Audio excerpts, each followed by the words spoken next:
Eh bien, voilà, la salle est en train de se remplir, ça fait plaisir, avec quelques orthopédistes, et non des moindres, ouais, collègues de l'Académie. Et donc, mon cher Patrice, je te donne le pilotage d'une séance extrêmement riche, très variée, mais en même temps assez centrée sur les problématiques des reconstructions acétabulaires.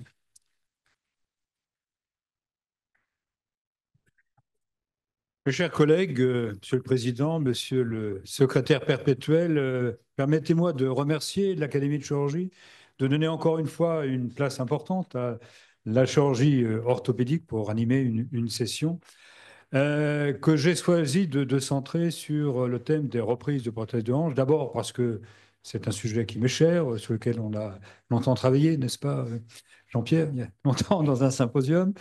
Euh, Parce qu'on a refait un débat au cours du dernier congrès avec nos amis américains de l'International Hip Society, au cours de la journée consacrée à la Société de la hanche et du genou. Et puis parce que, il y a des nuages qui s'amoncellent et je viens de faire un point presse avant la séance sur les baisses de prix sur les implants d'orthopédie en France et qui vont probablement peser de façon importante sur une chirurgie plutôt de niche, la chirurgie de reprise, et un risque de difficulté, de disponibilité d'un certain nombre d'implants qu'on voit déjà apparaître pour les reprises. Et il me semblait donc que c'était un sujet d'actualité. D'autre part, la chirurgie de reprise en prothèse totale de hanche, c'est quelque chose qui augmente considérablement avec, en fonction des projections, non, Pascal, c'est passé trop trop vite, d'ici 2030, même si ça augmente moins vite que le genou, vous voyez qu'on on est au moins une augmentation dans la plus faible estimation de 43%. C'est pas parce que nos prothèses vont moins bien, au contraire, elles ont une durée de survie qui est plutôt très très longue, mais c'est parce que nos patients vieillissent de plus en plus avec des implants qu'on leur met, les squelettes s'amenuisent, l'ostéoporose, ils font des fractures, et puis quand même, de toute façon, les implants finissent éventuellement par se déceler. Donc, c'est une chirurgie qui est en train d'exploser, qui va nous concerner, et concerner les plus jeunes. Eric, je crois qu'encore des J, tu auras de plus en plus de reprises de prothèses à faire. Alors, il y a une différence entre la France et le monde. Vous voyez que si on prend le registre australien qui représente à peu près ce que sont les causes de reprise, il passe tout seul, votre truc? Ah non, c'est mal, loin.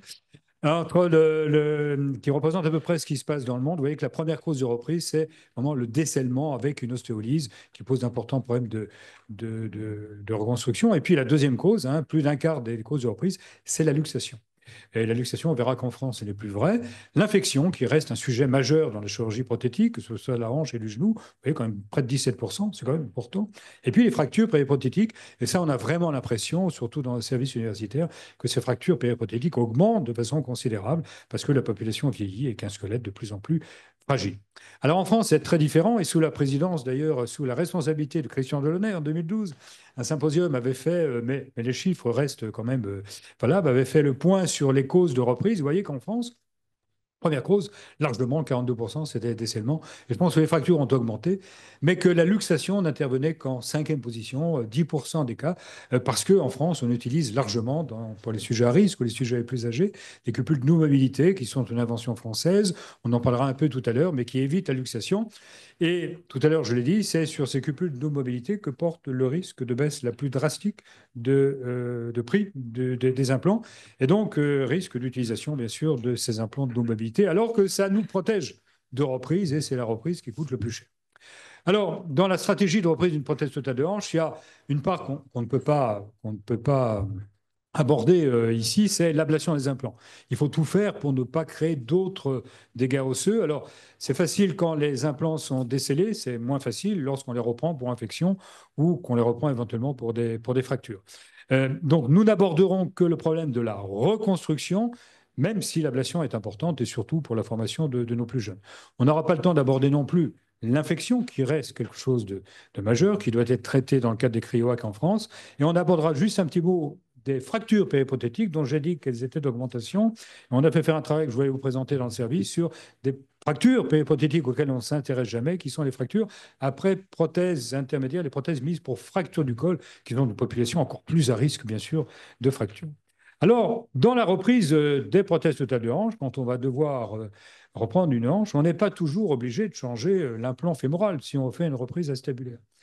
Mais on peut quand même avoir une surprise, c'est le problème de ce qu'on appelle le code Morse. Et donc, j'ai demandé à mon ami Frédéric Dubrana de vous parler de, j'aime bien appeler le piège des codes Morse. Parce que les codes Morse, c'est un truc terrible. On aurait pu imaginer que dans le monde de l'industrie, eh bien, il y a une normalisation, que tous les implants fabriqués par X, Y ou Z aient tous le même code Morse. Comme les portables auraient tous le même embout pour charger nos portables. Eh bien, pas du tout. Tous les codes Morse sont différents.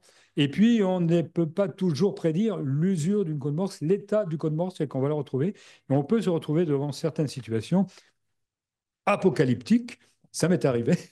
Et donc, Frédéric va nous traiter ce sujet tout à fait passionnant.